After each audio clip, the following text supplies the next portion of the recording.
अब ये wind turbine से बिजली कैसे बनाया जाता है, इसमें दो चीजें समझना ज्यादा जरूरी है। पहला कि ये विंड टरबाइन बनता कैसे, और दूसरा ये विंड टरबाइन काम कैसे करता है, क्योंकि इसमें दोनों चैलेंजिंग काम है। इसे उतनी ऊंचाई पर बनाना, जितना ऊंचाई कुतुब मीनार की है ना, उससे ज्यादा ही ऊंचाई ये होते हैं सब, ये विंड टरबाइन। तो इसको बनाने के लिए कई सारे इंस्ट्रूमेंट्स की जरूरत होती है, जिसमें सबसे पहला होता है इसका बेस फाउंडेशन, जिसे हम टावर कहते हैं। इस टावर को हम लोग कई शेप में, कई सेक्शंस में बनाते हैं, जैसे टुकड़े टुकड़े में रख के इसके ऊपर ऐसे और उसे कस दिया जाता है, जिससे कि ये बन सके। जैसे आप देख रहे हैं एक पूरा सॉलिड नहीं रहता, उतना सॉलिड हो जाएगा तो फिर इसे बनाने में काफी ज्यादा कंक्रीट लगेंगे और बहुत ज्यादा वेट बढ़ जाएगा। इसको खोखला रखने से एक और फायदा क्या होता है कि इसके अंदर से जो ऊपर से बिजली है उसे केबल द्वारा नीचे आराम से लाया जा सकता है। अगर खोखला नहीं रहता तो बाहर से लाना रहता, अंदर से आता है, इसलिए केबल सुरक्षित रहता है। दूसरा, अंदर हम सीढ़ी बना देते हैं। सीढ़ी से क्या होता है कि अगर इसके हब में कोई प्रॉब्लम आती है ऊपर, तो अंदर ही अंदर सीढ़ी द्वारा हम लोग जा सकते हैं, नीचे से एक रास्ता देकर, एक फाटक देकर। तो ये इसका भाग होता है टावर। ये डिपेंड करता है कि ऊंचाई कितनी है। अगर पहाड़ पे ऊंचे, जैसे टावर दिखेगा ना, टावर अगर किसी के घर पे बना देते हैं तो कम ही ऊंचा रहता है, जमीन से बनाना है तो ज्यादा ऊंचा रहता है। ये 80 से 100 फीट तक ऊंचे होते हैं। ये टावर डिपेंड करता है कि एरिया कैसा है। अब इस टावर के ऊपर लगाना होता है आपका ब्लेड और हब। ये जो ब्लेड होते हैं, जो विंड टरबाइन के ये ब्लेड होते हैं, 3 ब्लेड का प्रयोग किया जाता है। ये 3 ब्लेड होते हैं।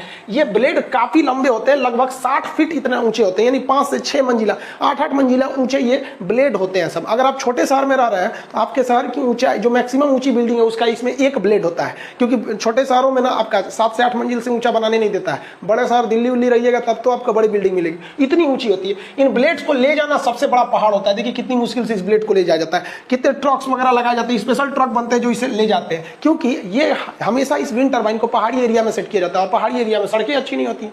ये ब्लेड्स जो होते हैं, इनको जहां लगाया जाता है उसको हम लोग बोलते हैं, हम लोग रोटर। इसे कई लोग रोटर हब भी बोलते हैं, टेक्निकल भाषा में इसे रोटर हब कहा जाता है। तो जहां ये सेट होते हैं इसे कहते हैं रोटर हब। तो जिसे हम कंप्लीट कलर कर दिए हैं, ये हो गया रोटर हब। इसमें लगा हुआ है आपका ब्लेड्स लगे हुए हैं। ये ब्लेड घूमेंगे तो क्या होगा, बिजली बनेगा। लेकिन इस ब्लेड के सामने एक समस्या, ब्लेड धीमे घूमते हैं, कभी हवा आएगी, कभी तेज आएगी, कभी हवा का डायरेक्शन बदल जाएगा। ये सब चीजें भी इसमें बहुत ज्यादा मायने रखती है। इस ब्लेड को सेट करने के लिए 2 अलग अलग तरीके आते हैं। एक होता है कि आप इसका पहले ये वाला पोर्शन को आपको पूरा नेकल का पार्ट जो होता है पीछे का, इसको लगा लीजिए और इसमें एक रोटर हब लगा दीजिए, उसमें एक एक ब्लेड को ऐसे क्रेन से ले आके फिट कीजिए। और नहीं तो दूसरा तरीका होता है कि आपने टावर को खड़ा कर दिया, ये टावर हो गया। जो इसका सबसे पूरी मशीन होती है, उस मशीन को हम लोग रखते हैं जिस बॉडी के अंदर, उसे हम लोग नेकल्स कहते हैं। इसमें क्या किए, इसको आप खड़ा कर लिए और जमीन पर आपने रोटर हब लगा दिया और इसमें तीनों ब्लेडों को जोड़ दिया और एक साथ हैवी क्रेन ले आके इसको कस सकते हैं। तो ये कई टाइप से होते हैं, इसके असेंबली होता है, डिपेंड करता है कितना वेट है, एरिया कैसा, उस हिसाब से इसे बनाया जाता है। इसका जो सबसे मेन पार्ट होता है वो इसका नेकल वाला पार्ट होता है।